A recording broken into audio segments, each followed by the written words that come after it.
The McDonnell Douglas AH-64 Apache is the ultimate attack helicopter. It was designed from scratch to be a dedicated weapons platform. It can fly frontline attack missions during the day or at night, in clear skies or the worst of weather.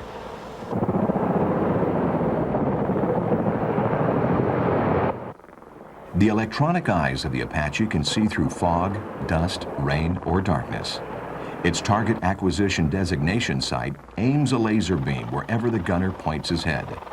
The Apache's night vision infrared sensor lights up any nearby enemy activities. No Soviet tank can hide from the Apache for very long.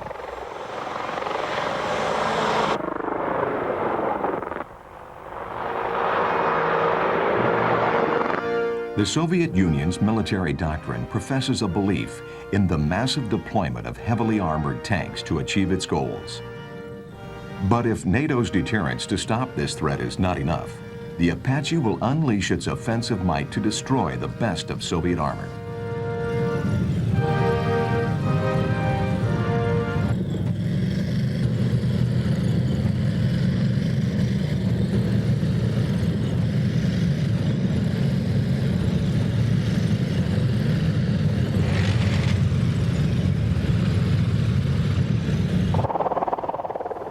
Hellfire and TOW anti-tank missiles, sidearm anti-radiation missiles, Stinger anti-air missiles, air-to-ground rockets, and a 30mm chain gun will ensure an Apache victory.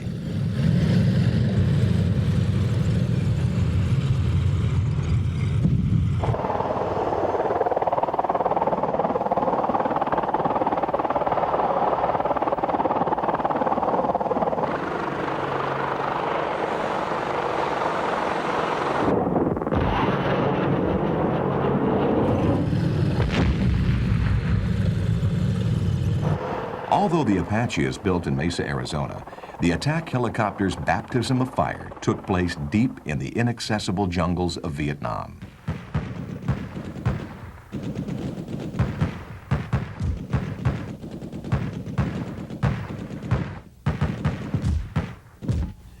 The South Vietnamese people were under attack from the North's invading army and the South's own Viet Cong insurgents. American soldiers visited many of the normally peaceful villages. They tried to explain to the peasants living there how to keep from falling into the hands of communist domination. Having suffered under European colonialism for more than 100 years, the villagers were generally distrustful of any foreign intervention. It was clear to the American command that traditional military tactics were not going to work in Vietnam.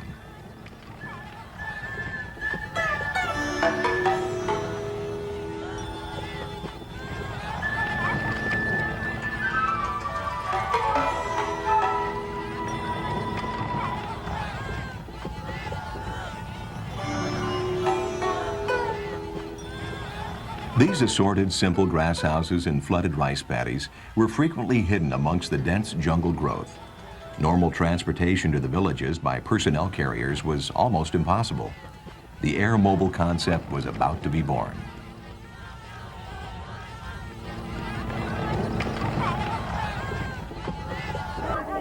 The Viet Cong was a different kind of enemy. They worshipped Ho Chi Minh and his Chinese ally, Mao Zedong, as if they were gods. The Viet Cong guerrilla leaders devised insidious plans to attack facilities which were intended to help modernize the impoverished countryside.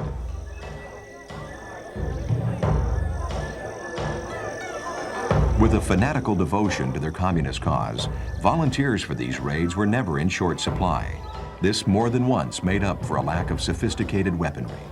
Their ingenious reuse of unexploded U.S. ordnance to make their own homemade bombs would again and again cause tremendous damage to property and the loss of many lives.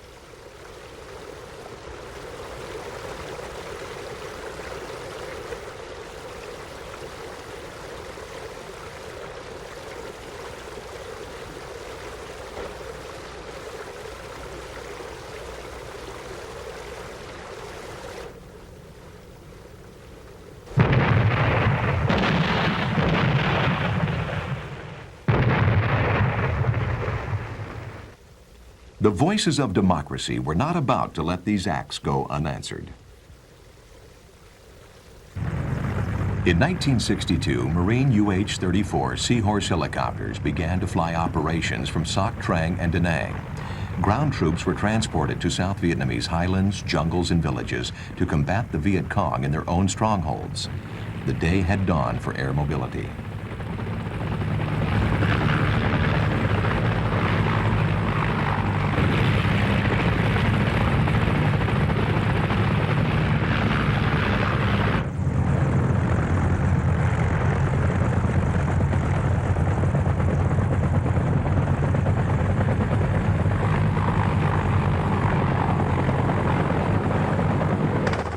The utilitarian Seahorses were designed strictly to land Marines into combat. The only weapons aboard the Seahorse were grease guns carried by the co-pilot and crew chief. The ground troops dropped off in hot landing zones soon found themselves in fierce firefights with the Viet Cong forces.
Somewhat out of place in a jungle, armored vehicles frequently found the going rough.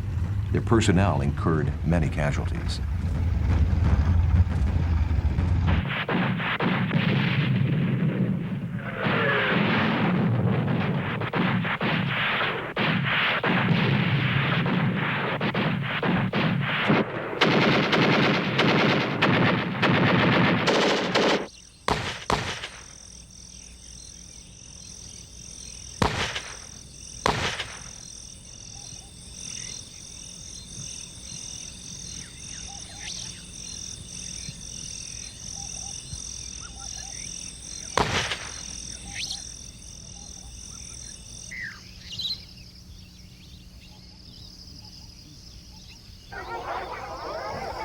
The personnel losses were heavy when troops were landed into ambushed LZs. For now, the jungle belonged to the VC.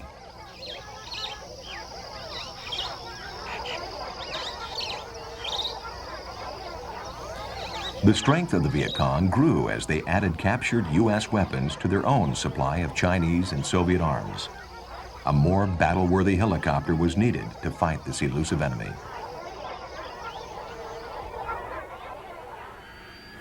The Bell UH-1 Iroquois utility helicopter was affectionately nicknamed Huey. It saw so much action with the Army, Navy, and Marines that the Huey has become the symbol of American involvement in the Vietnam War. The powerful turbine engine spun the Huey's twin-bladed rotor to peak performances and also created its distinctive thwop sound. The Huey was reliable, and its sturdy construction allowed it to take a lot of punishment and still keep flying.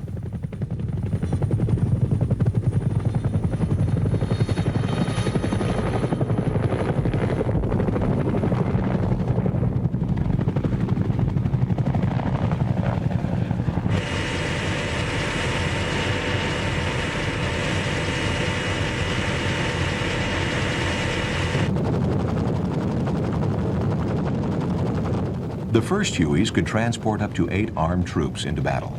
2 door gunners provided it with modest aerial firepower. Numerous airborne brigades were formed around Hueys. However, the Viet Cong were quick to realize the U.S. expanding air mobile threat and slid deeper into the jungle to wait.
For a wounded soldier, the happiest sight in the world was a medevac Huey. Its ability to quickly transport dying personnel from a firefight to a medical facility was instrumental in saving many lives.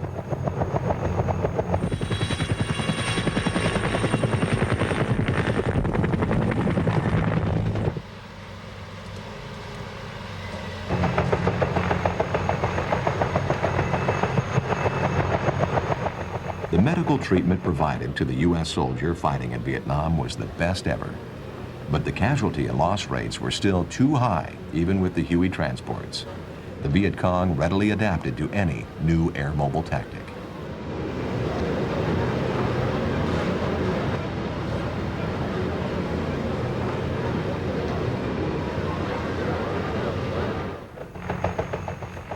The military recognized the need to increase helicopter lethality if they were to soften up fierce Viet Cong strongholds. Standard Hueys were stripped of their troop-carrying fixtures. In their place, 4 7.62 millimeter machine guns and 2 rocket launching systems were added to the existing door gunner mounts. The gunships which escorted the Huey transports were to overnight significantly lower both helicopter loss rates and troop casualties.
The gunships pounded the VC.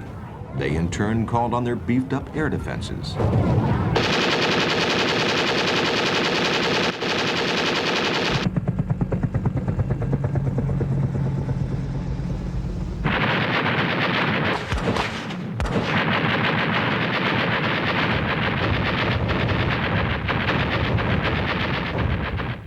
The Viet Cong air defenses began to exact a toll on the converted Huey gunships.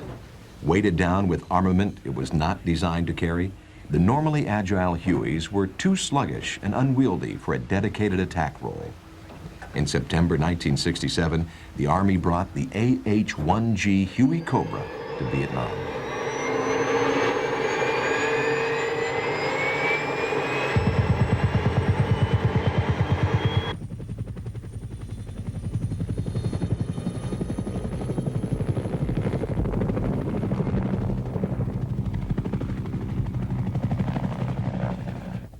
The Huey Cobra was quickly deployed by several Army cavalry and airborne divisions. It put the stamp of approval on the air mobile concept.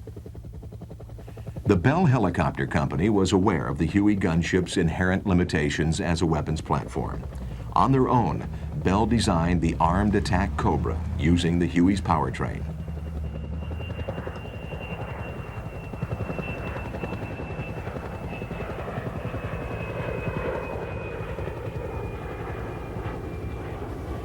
With its lighter airframe, the Cobra was faster, more maneuverable, and better armed.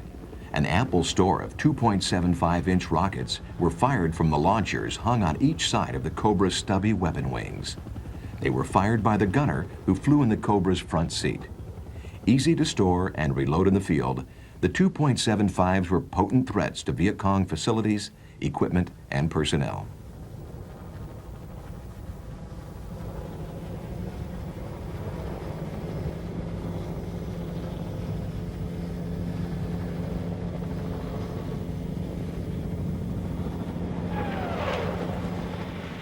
The Cobra's supply of 7.62 millimeter projectiles was fired from its M16 minigun pod. The minigun pods were hung from the weapon wings beside the rocket launchers. This weapon allowed the Cobra gunner to lay fire on the VC while in close proximity to friendly ground troops.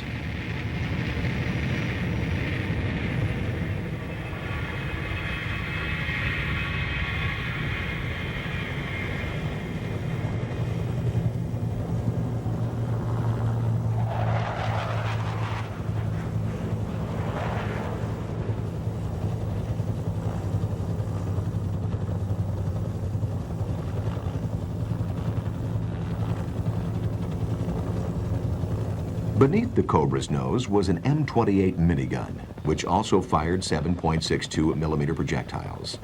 This minigun was unique in that it was mounted on a flexible turret system.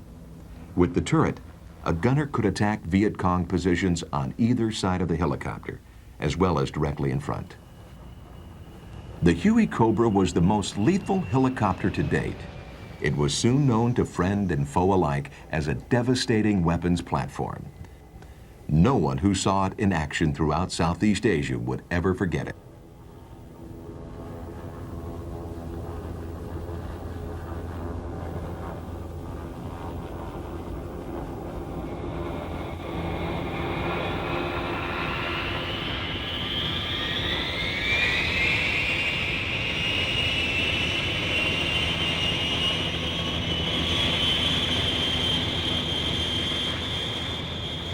The Cobra gained its greatest fame with the Army's 1st and 101st Cavalry Air Mobile Divisions. Airborne brigades also loved it.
From the demilitarized zone to the Mekong Delta, Cobra-led attacks were frequently the turning point for the destruction of Viet Cong forces.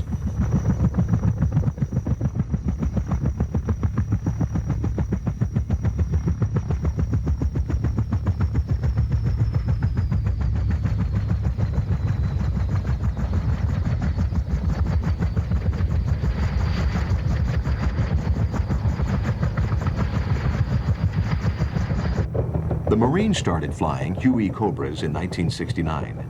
They immediately saw their battle successes increase and losses decrease. Soon, no heliborne operation would choose to be without an AH-1G Huey Cobra as their escort.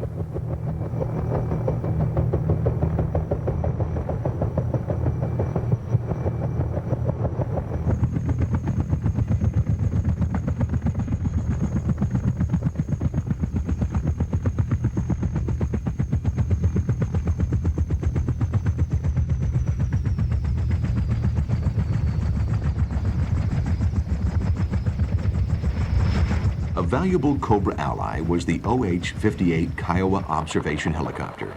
The brave pilots which flew the virtually unarmed Kiowas fired phosphorus rocket markers to spot landing zones and VC targets for the Cobras.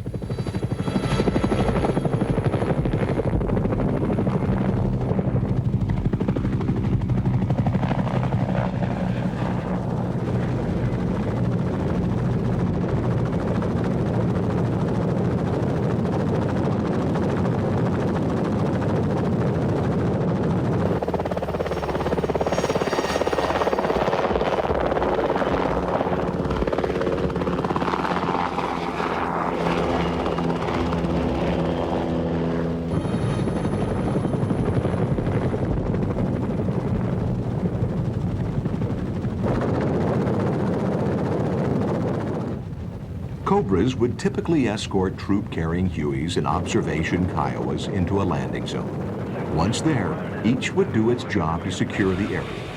The Viet Cong tried their best to avoid open confrontation with air mobile forces.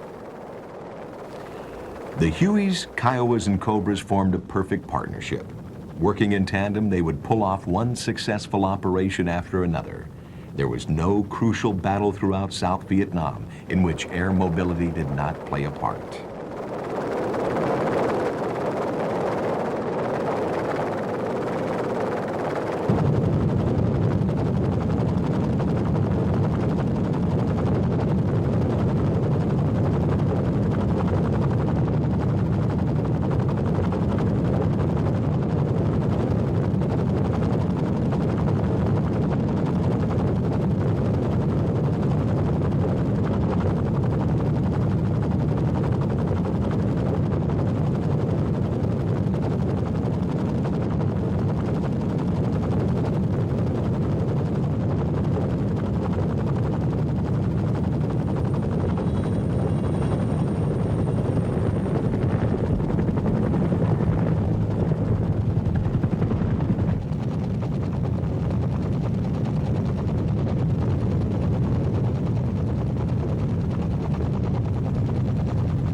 Iron half two, signal Juliet.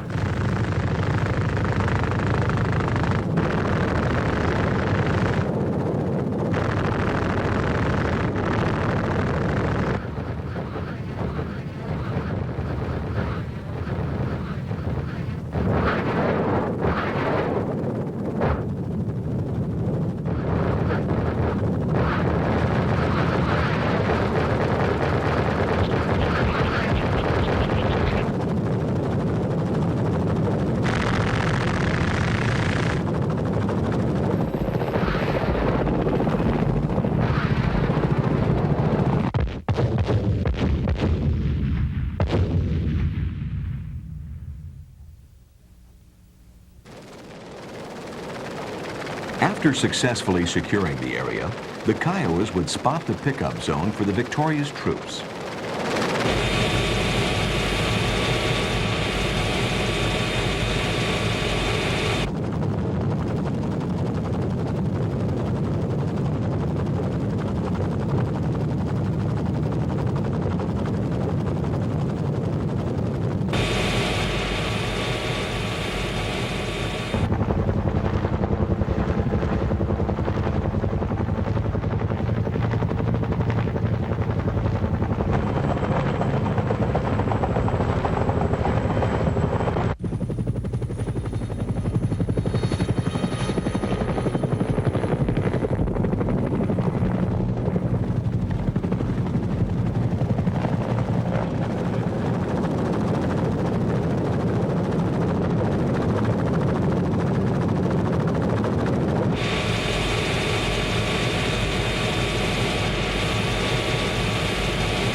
The Viet Cong suffered heavy material and personnel losses from the fire of air mobility. The scars of war should serve to remind all that victory is never absolute, for everyone loses something in the fight. We can only hope that the forces of good will somehow overcome those who seek to do harm in the world.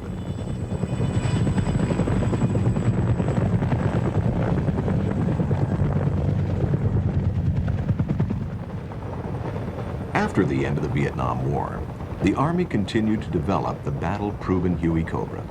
It was soon outfitted with tow and Hellfire anti-tank weapons, lethal enough to penetrate the thickest armor.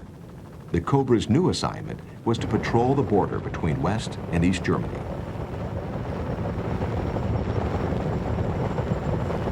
The Cobra was now more lethal than ever.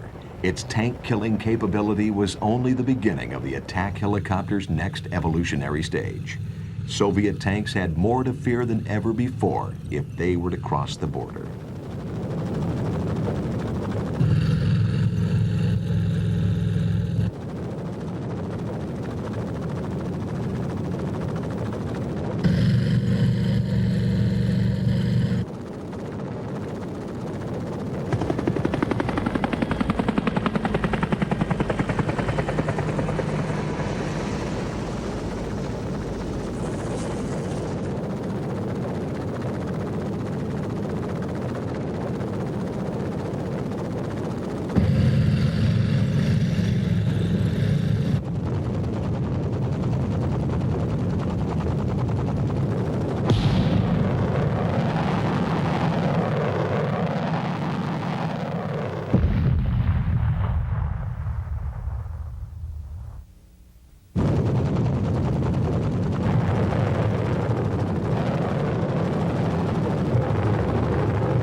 The Army then developed the modernized AH-1S Cobra. They made it more survivable by adding a flat glint reducing canopy, laser weapon sight, engine exhaust infrared suppressor, infrared jammer, and sophisticated electronic countermeasure equipment. The attack helicopter can now fight and survive.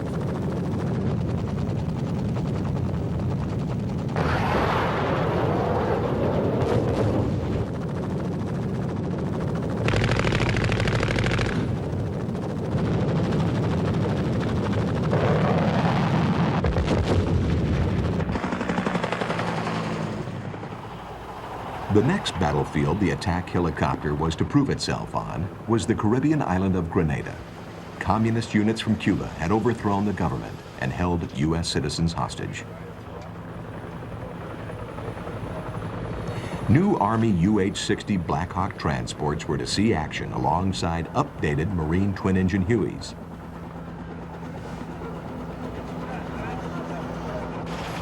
CH-46s carried heavy troop and cargo loads to the front. These sea-launched assaults provided a safe island landing for ground personnel.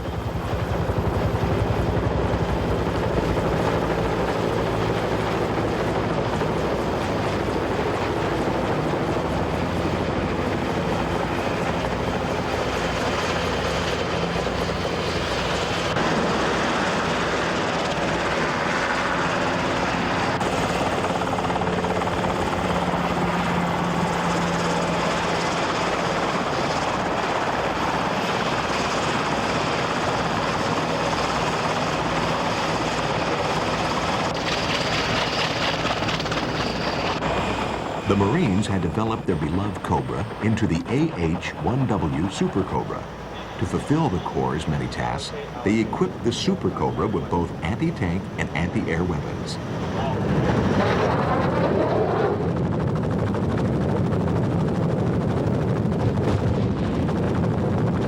The Super Cobra performed admirably in Grenada. Soviet-supplied BTR-60 armored personnel carriers were choice Super Cobra targets.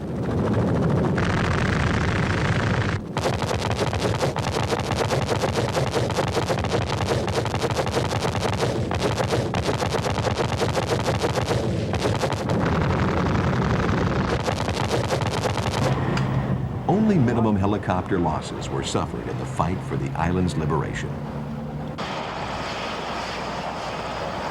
The rescued U.S. citizens were very grateful for the help given to them by the Army and Marine Corps. They eagerly expressed their thanks as they boarded C-141 transports headed for home.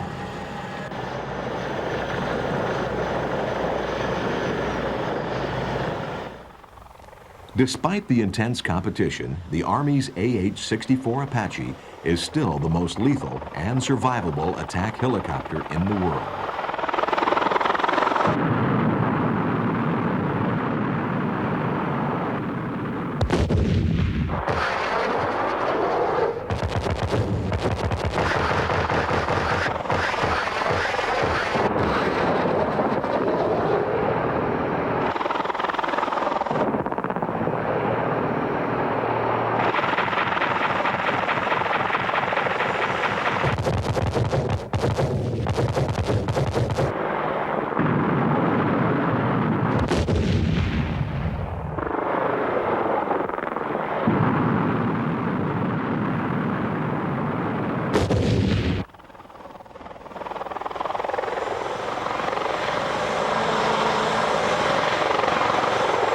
Hopefully the day will never arrive when the Apache sees combat. But if that time comes, the Apache is ready, willing, and able to do the job.